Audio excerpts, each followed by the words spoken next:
Thank you, Sue. So we're going to switch topics for a second. We're going to talk about Leslie and Lynn and some HR processes. So we had a job interview last year with a short, hairy, Irish guy that came in. And for some reason, we gave him a second interview. Right? No drug test, no driver's license, no background. And I guess you can forget about the fingerprints, right? But for some reason, we got through a second interview. Cynthia signed off on him, and we hired him. And this is our new therapy dog, Seamus, and Carolyn Tassini. Come on up, guys.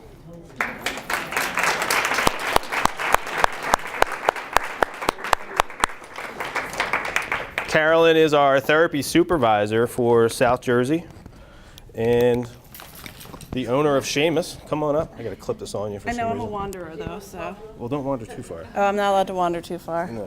You can just leave the mic on. No, I'm cool. Can I You want to take this with you? rock the mic? Yeah, go for it.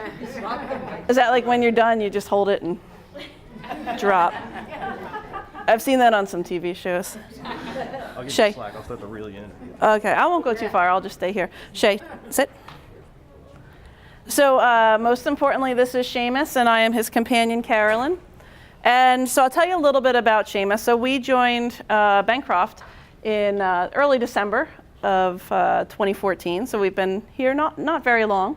And I'm a physical therapist, as well as the supervisor for therapies here. And Seamus and I joined on to Bancroft from Moss Rehab. So everyone always wants to know about Seamus's life, and it's pretty interesting, probably more interesting than mine. And so Seamus is actually from a company called Canine Companions for Independence. And they are an international nonprofit organization that's headquartered out in Santa Rosa, California. So he was born out in California, and then they have puppy raisers and programs all across the United States. So he went to a puppy raiser who was in Long Island, who happened to be a lawyer. And he spent, and that's why I think he's smart, so he spent 18 months with his puppy raiser. And the puppy raisers have to teach the dog basic commands. Because ever since he was born, he was in training for this job. And so he is fully service dog trained. So he was with his puppy raiser about 18 months, and then he went to college or advanced training. And dogs spend anywhere from 6 to 9 months in advanced training or college. And Seamus was a smart one, so he graduated in 6 months. So at around 6 months, when he was ready to graduate, he was matched up with the perfect companion. And together, we graduated with him under the facility dog graduation or certification, which means that while he is a fully trained service dog, he works with me in the facility as part of our therapy department. So he is actually, he's done. He went to the park before this.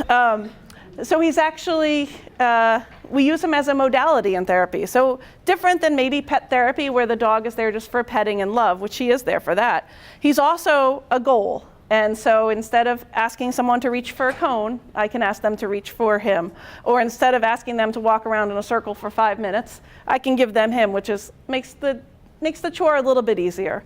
So we graduated and we went right to work. And when we left graduation, we went to Moss Rehab, and we were there for, how long together? About 3 years there before we made the leap over here. And Seamus has made some fast friends since we've come to Bancroft, and one of his best buddies is over here, and then he's got a few other pals around here. And I've seen him in action. You've seen him in action, yeah. So people know Seamus, and they don't know me. Yes, I know, right? Was he with Pat? He was with a guy. Yeah, that's Pat over there. So I worry about Seamus because I think some days he's never going to come back because my man Pat there is just going to walk off with him, right? Yeah. Would you say you're thinking about it? Oh, okay. So it's been a really cool thing to have as a therapist, to have this different dynamic to add to my sessions because, quite frankly, for anyone in the room that's been in therapy and physical therapy, occupational therapy, speech therapy, and I've been in physical therapy myself, I'm much more likely to do something if I've got something fuzzy and cute, and I'm not as fuzzy and cute, so him asking you to do something is a little bit different. He always comes into the speech room. He does. And always wants a treat. Yeah, right. So he jumps into the speech room during Kathy's session because he knows that Linda Paul, as well as someone else in this room, Dr. Boyer, are major culprits of giving him his treats and cookies. So if you have treats and cookies, you're a soft target for him, which Linda is. So he will find you. So Seamus is a mix between a lab and a golden retriever, and he will be 6 in April 19th. So he's got a birthday coming up. So maybe we'll have a big party. But that's kind of just a little bit about Seamus. And so again, he has his service commands, which is really cool because we can show people what a service dog is capable of doing. And those things include opening doors, pushing buttons, picking things up and down, getting the lights, all those kind of really cool things. And we use some of those commands as well, like I said, in therapy to make things a little bit more interesting. So instead of dropping the mic. Does he live with you? He does live with me, yeah. I know, I'm very fortunate. Shay, sit. So just to give you an idea of how skilled he is, so I can take a pen or if I dropped a piece of paper. And think about someone maybe who has a balance problem or is in a wheelchair and has trouble reaching. So if I drop something, Shay, get, don't get, yeah. So nothing to it. Shame, sit. I don't even have to bend over anymore. So thank you, buddy. So that's Seamus, and that's what he does. So we're happy, really happy and excited to be part of Bancroft and start working with some new people here. Good job. Thank you.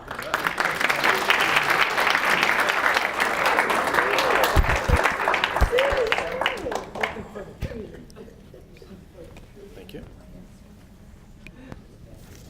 Watch your step.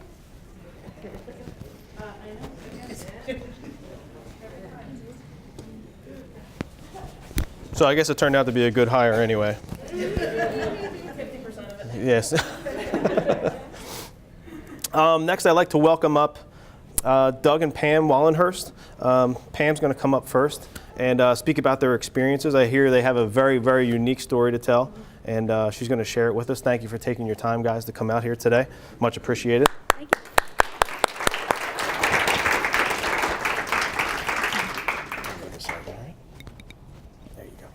I speak softly, so I don't know if you can hear me. Good evening. I want a dog like that. I want to tell you a story.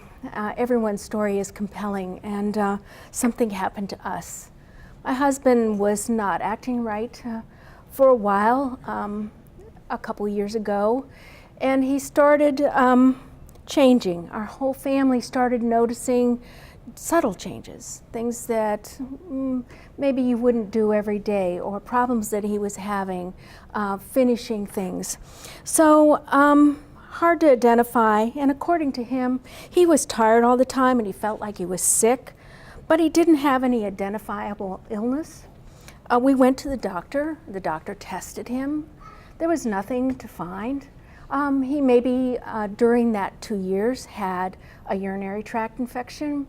He tested positive for Lyme's, but then he didn't test positive for Lyme's, which is a feeding diagnosis. We became increasingly concerned. Doug and I went last year to Spain. I had to go on business, so he came along.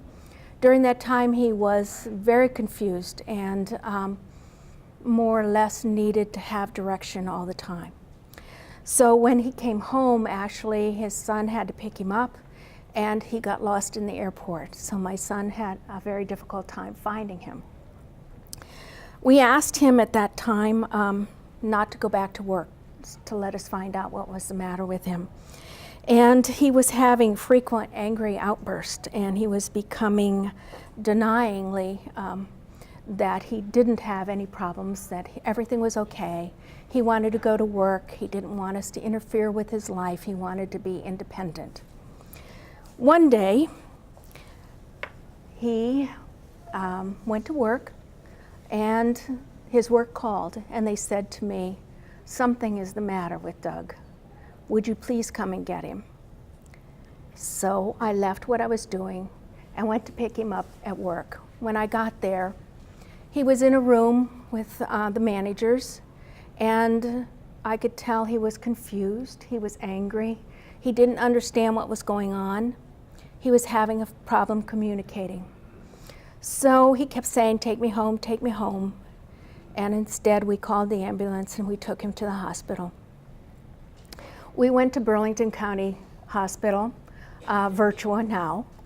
You can tell it's dated when I call it Burlington County Hospital. And they took him in the emergency room. They did a spinal test on him. They tested his blood because he had had Lyme's disease. It came back negative, but it did come back with several other things in his spinal tap. He was put in a room, and they came to see us and kind of tell us that the spinal tap was abnormal, but it wasn't that abnormal, and they were just going to watch him for a couple days. So during that time, I was sitting in his room. He started telling me he was seeing spiders on the wall, and that he saw hinges and doors. He started hallucinating. I decided that once he was seeing spiders and telling me not to worry about them, it was time, and I ran and told the doctor because I don't like spiders. So we decided to transfer him up to Capitol Health, and we took him up there, and he was admitted again through the emergency room, had more spinal taps. We were there for 2 weeks. They told us that they really neurologically hadn't found anything. He had had spinal taps, blood tests, a group of doctors. Every day, new doctors came in. And we didn't know quite what was going on. They told us they didn't have a diagnosis, but he was confused, he was angry, he started believing somebody was trying to kill him. He was tied to the bed in 4-point restraints, hands and arms and legs. He couldn't do anything for himself. This is a man who has never been in the hospital, ever in his life. I sat next to him day after day. Finally, they came and they said, "We can't find anything neurological. We'll have to start looking somewhere else." So they did a body scan on him and found that he had kidney cancer, a very small tumor in his kidney in which his brain was reacting to. It only happens in 0.4 in 100,000, a very rare disease in which your body reacts to having any kind of cancer in your body. It's called Paraneoplastic Syndrome. So we had a whole new group of doctors. The oncologist came to see us. The kidney doctor came to see us, said, "It's nothing. We'll take the kidney out. It'll be okay." So they took his kidney out and they brought him back to his bed. He was still tied down because he was confused and still having symptoms, had antibiotics. He was in for another week. So they let us go after that. They said, "You can follow us up in a year. If he has no cancer, you can actually," the oncologist said, "He's had his kidney removed. We don't believe you have to come back." Or, "Does he need any chemotherapy?" No. And the neurologist said, "We'll see you in a few months." We took him home. He was still confused. He still had problems remembering things, couldn't follow through. He healed greatly from having his kidney out, can you imagine? So we went to his doctor, And I still complained. He's having problems. He wanted to go back to work. He was insisting. He was still angry at times, becoming confused. So we talked about our concerns, and we were referred to Bancroft. We had heard about Bancroft because we live in the community. Bancroft has been here for a very long time, and we anxiously awaited our first appointment. We met Barbara, who actually saw Doug for speech because he had not been talking for 3 weeks, and his speaking capabilities were very garbled, and he didn't have much of a voice. And after Barbara saw him for a while, she took care of him as far as his speech, but also noticed that there were problems and recommended we have further testing. So we got a referral for Dr. Lindgren to do the neuropsych evaluation, which is a long test, as you know. They found out that he did have problems with executive function. Neurologically, he will be impaired for the rest of his life. We did talk about workarounds and what he can do. In the meantime, he has returned to work because he's used to going to work and he knows exactly what to do.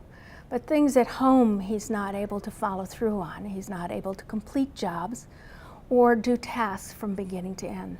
So Bancroft helped us greatly with giving us resources to how to continue on, how to make plans, focus on what he's going to accomplish during the day. It's been an enormous help. And since then, he's gone back to work. He's working every day, and he's no longer seeing Barbara, but it gives us great hope for our future. We know we have a family in Bancroft. If we need information and referrals, we know who to go to. It's been a wonderful experience.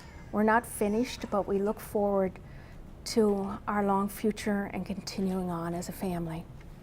Thank you.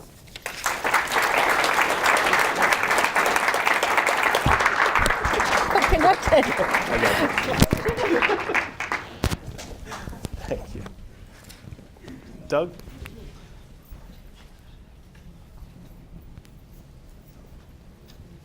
Welcome, Doug. How are you? Good. Good. Turn around. I'll pick you up there. There you go. I'm the guy she was just talking about. My story starts, it was about a year ago, a little more than a year ago. I was doing a training video at work, and I became frustrated with the video. So I went to take it out on my boss. When I got to him, he said, "Why don't you sit down? I'm going to call your wife." Obviously, he could see something I couldn't see. By the time she got there, I was seeing, first of all, I had no hallucinations. Then I was seeing, when she got there, I was seeing hinges on the wall. And I was arguing about going to the hospital until the hinges popped up. And that really woke me up. I said, "Take me to the hospital. I got to go." Interesting situation. The first 2 weeks in the hospital were completely different for me. I was hallucinating the entire time, and I really didn't know what was going on. And I was hallucinating about appliances, spiders, water coming down the wall. My life really wasn't real. It was almost surreal. I was scared.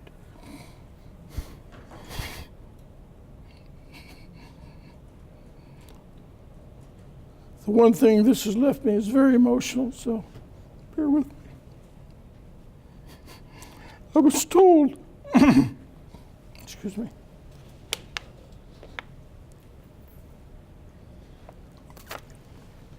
I was told I was in 4-point restraints because I don't remember it. I remember something else, but not that. And I remember waking up one morning and there was a person in the room with me who was apparently a guard. Apparently I was night walking. I'm not sure. Nobody ever told me that. But I don't know why she was there. I had 3 spinal taps, 3 CAT scans, 2 MRIs in a period of a little over a week. And they still didn't know what was going on. Then they came in and they said, and I'll never forget this, I'm by myself in the room. This lady doctor comes in, she says, you have cancer. Turn around and left. I was shocked. I didn't expect that. They took the kidney out. I was discharged from the hospital and sent me home. And I was listless for the most part. My neurologist recommended cognitive therapy. We wound up here at Bancroft. I don't know why they sent me to a speech therapist. Barbara's great though. Barbara worked on my memory and my word retrieval. She also recommended a full psychological test for me. Dr. Lindgren completed the test, and executive functioning was the culprit. That was the big problem. And then the frontal lobe. I went back to work full time. They helped me get certain limitations at work, shorter hours, fewer weekends.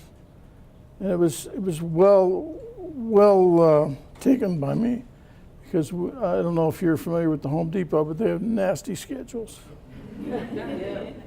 Yes, they do. Went back to work full time. The modification helped a lot. We had to get approval from HR in Atlanta. We wrote them a letter and went down there. I had a more consistent work schedule and a later workload. Barbara taught me to do things a little differently. I learned to break things down into pieces and sequentially. If you don't, you'll run into problems completing a task, because large, complex projects really overwhelm me. I would sit there and I would be dumbfounded as to what to do first. Since Barbara, it's a lot easier to systematically list things down, and you got to take breaks, right, Barb? She made me take breaks even at home when I'm working, and sometimes my wife wouldn't like me taking the breaks. Most of the time. Barbara emphasized also the need for sleep, need for exercise, and eat well. And for that I owe her a lot, because it means a lot. I mean, in your recovery, it means a lot. Today, I have a lot more awareness of my cognitive challenges. At times, especially in crowds, I get overwhelmed. And it happened recently to me. I was down in Berlin Farmers Market. If you've ever been down there, it's very crowded. A lot of people on Sunday afternoon. And I could feel it. You get a tingle in your sensories that you don't feel quite right, and you're uneasy. But I knew what it was, and I could handle it. I can manage these residual effects of my illness, but it still and always will be a challenge. Thank you. Oh. Good job, man. Thank you.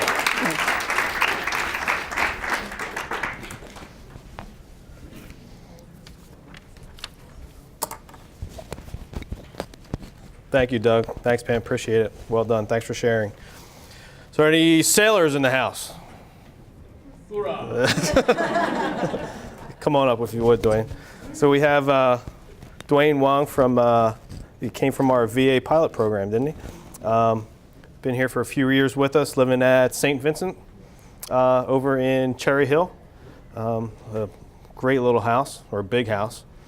I hear you've made it a home, so please come up. Tell us your story if you would, and welcome.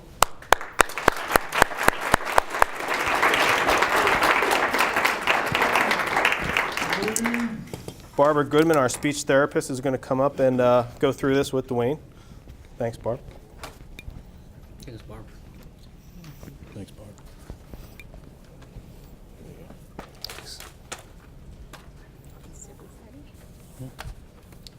Ready? Yeah. we're going to do this as an interview style. Dwayne found that this way he was able to really tell his story his way. So please bear with us. So please, again, introduce yourself. My name is Fanwa Wong. I go by Dwayne, which is easy on the tongue. Dwayne, when was your accident? My accident was February 2nd, 2003 on Groundhog's Day. And Dwayne, can you tell us about yourself prior to the accident? I was an enlisted member in the United States Navy for 2 years. And what happened to that naval career? My naval career went down the drain. My TBI sunk my cruiser. When did you medically retire, Dwayne? I was medically retired at age of 24. What is the first thing that you remember when you woke up in the hospital? First thing I recall waking up in the hospital in the middle of May, unable to move my left side, and a tube sticking in my stomach, a hole in my throat, helmet on my head. Did you understand at that point what it meant to have a TBI or a traumatic brain injury? At that point, I had no clue what it meant. I was very angry and depressed and frightened. And who was with you at that time? At that time, my mother, my auntie were with me. And what was your mother's reaction to you? My mother was crying. It was a side of her I'd never seen before. And what was your greatest fear in the beginning? My greatest fear, I thought I would be condemned to the wheelchair for the rest of my life. And now? And now look at me standing here before you.